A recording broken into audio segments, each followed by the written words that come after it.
नमस्कार आप सभी भक्तों को। इस वीडियो में हम जानेंगे भगवान अपने कौन से भक्तों के पास जाते हैं और कौन से भक्तों को अपने परम धाम वैकुंठ में बुलाते हैं। जानेंगे भगवान श्री राम ने माता शबरी को कौन सी 9 प्रकार की भक्ति का ज्ञान दिया था। भक्त की चाह अगर भगवान में हो तो एक दिन भगवान उसे जरूर मिलते हैं। माता शबरी कई वर्षों से प्रभु श्री राम का इंतजार कर रही थी।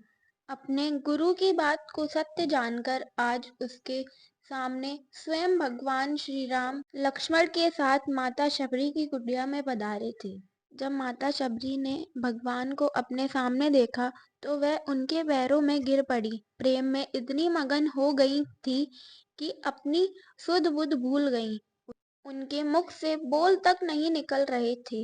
हाथ जोड़े भगवान के सामने खड़ी हो गईं। भगवान श्री राम ने उनकी भक्ति से प्रसन्न होकर उनके जूठे बेर भी खा लिए और माता शबरी को 9 प्रकार की भक्ति का ज्ञान दिया, जिसे नवदा भक्ति कहते हैं।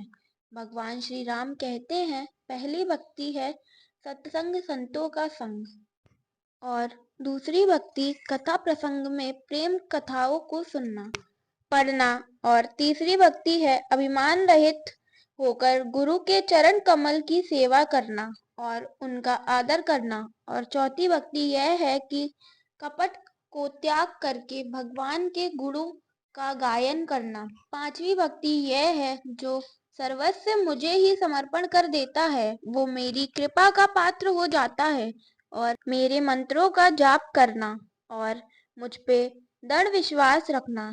ये वेद पुराणों में भी बताई गई है।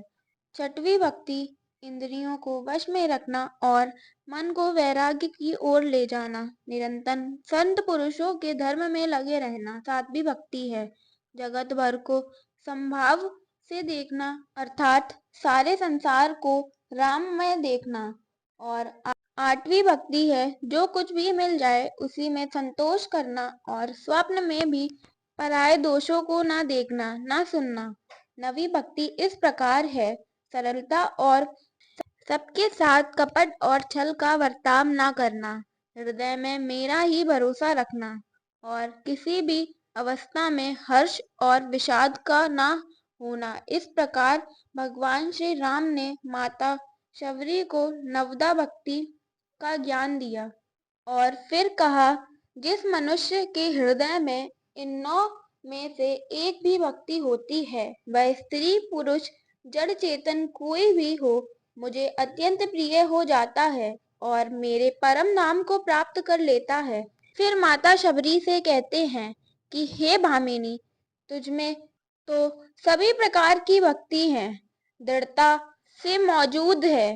माता शबरी ने 9 प्रकार की भक्तियां प्राप्त कर रखी थी, इसलिए भगवान श्री राम खुद उसके पास पहुंचे और जो गति योगियों को भी दुर्लभ हो वही परम दुर्लभ गति शबरी को दी। इस संसार में भय शोक अधर्म और दुख है पर एकमात्र श्री हरि का नाम है और उनके अवतारों के नाम संसार सागर से पार कराने वाली नौका के समान है, जिसमें बैठकर सहज में ही पार किया जा सकता है।